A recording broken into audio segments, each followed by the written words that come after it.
fundamental freedoms as provided in the Bill of Rights. It continues to say a person's right to liberty should be respected at all times. Not an either or else. It is not optional. Where the prosecution is validated before the court. It continues on and holds that the 24 hours are mandatory and the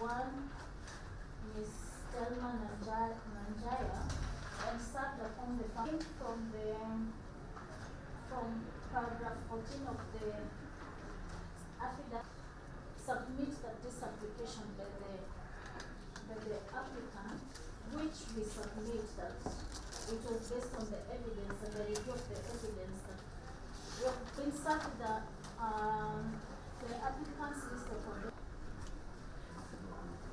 So for this court to entertain that application before the accused honors the order of this court to appear, and we have to reiterate that this court has no.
Of Article 49 of the Constitution, whereby the Constitution and the law. Article 49 of the Constitution, whereby the Constitution.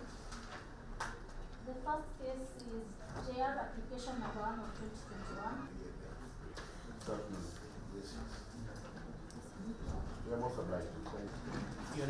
For your records, my name is Wandubi Yoda with Mr. Gidua. Mr. Bashir. Oh, Bashir Yoda.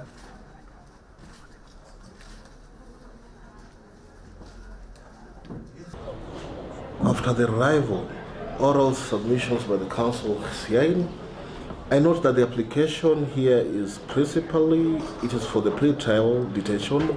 Various authorities, they have been submitted to this court, but it is my belief that due to the constraint of time, I have not been able to go through all those authorities.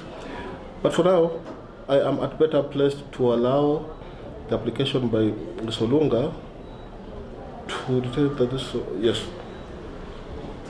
to deem that this application is brought under Section 36 of the Criminal Procedure Code. It is said to be a complex matter, and investigators need more time. Just to put the pedestal here and to balance the interests of the parties, it will be of less prejudice if the period that is requested, I can see that it is the 14 days, but the court will allow the period to be for 7 days. Yeah? So the application dated 17th October 2022 is allowed for a period of 7 days. Then we shall mention it on 24th of October 2022 for further orders. Yeah? That is what we're just doing it for now, for the interest of everyone, and also for the interest of time. Yeah? So I believe on Monday we are still here to find out how we're going. The missing person by the name John is only known by one name, John. He was living at the deceased house in Mangu, who is missing to date. And the presumption are that if the deceased was eliminated, he must have been eliminated too. So going by the nature of this case, it is complex. The 24 hours granted by the law is not sufficient. The matter was, they were arrested on Friday, and a lot need to be done in order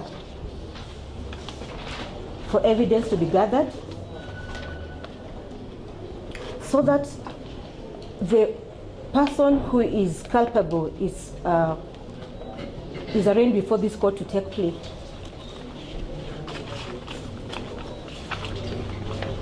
You have before you, Your Honor, two persons who are brought before the court without any charge whatsoever. There is no charge. And they have been in police custody for the last several days, since the 14th. And what the prosecution is asking you to do is to extend time for them to be held further.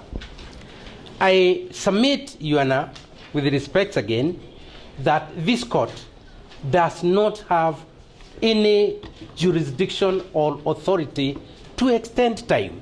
It is simply not provided for anywhere in the law. And a court, Your Honor, cannot be asked to do what the law does not allow it. And if, Your Honor, there was a provision permitting the court to extend time, I'm sure the prosecution would have adduced it. So again, Your Honor, this is an application without merit. Generally, the defense is not objecting to the police doing their investigations. That is their constitutional duty, and nobody can curtail their right to do that. But that duty, Your Honor, must be done within certain parameters. And it is those parameters that they do not want to adhere to. And I want you to assist them so that they can breach the law. Because, Your Honor, will give them or will regularize that kind of intention. And I urge Your Honor to refuse to do that. I am urging Your Honor very, very humbly. You release these people on bond. They have shown cooperation up to now. They will cooperate today and they will cooperate tomorrow. And Your Honor, if that kind of condition is given, we will urge the court to give conditions so that whatever investigations are conducted reasonably and that the defense counsels are allowed to assist the accused persons in all those investigations. This will help, Your Honor, to prevent any further breach of the right of the respondent. Police officer has reasonable ground to believe that the detention of a person arrested beyond the 24-hour period is necessary. The police officer shall produce the suspect before a court, apply in writing to the court for an extension of time for holding the suspect in custody. An application under subsection 2 shall be supported by a affidavit sworn by the police officer and shall specify the nature of the offense for which the suspect has been arrested. The general nature of the evidence on which the suspect has been arrested. Your Honor, that is what we presented before you. And we are well within the law.